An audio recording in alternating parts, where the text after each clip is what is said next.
L'Hospital's rule application.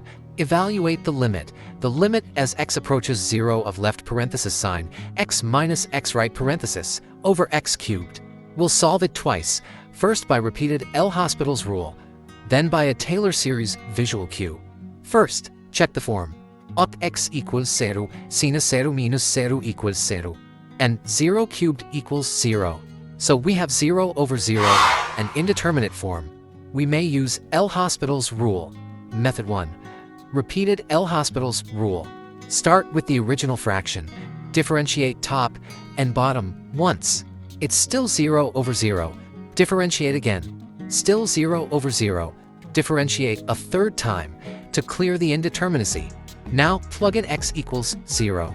We get negative 1 over 6. Method 2, Taylor series visual cue. Sign x equals x minus x cubed over 6 plus x to the 5th over 120 and higher powers.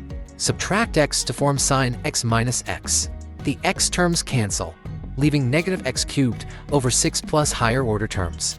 Divide by x cubed. We get negative 1 over 6 plus a term of order x squared. As x approaches 0, that small term goes to 0. So the limit is negative 1 over 6, matching our first method. Both pathways agree. The answer is negative 1/6. L'Hospital's rule shows the mechanics, while the Taylor series gives a fast visual cue by exposing the leading term. Thank you for watching. Tap like, share, and comment, and then follow and subscribe for more quick problem-solving tips. Let's make maths simple. One video at a time, only on Myverse Maths.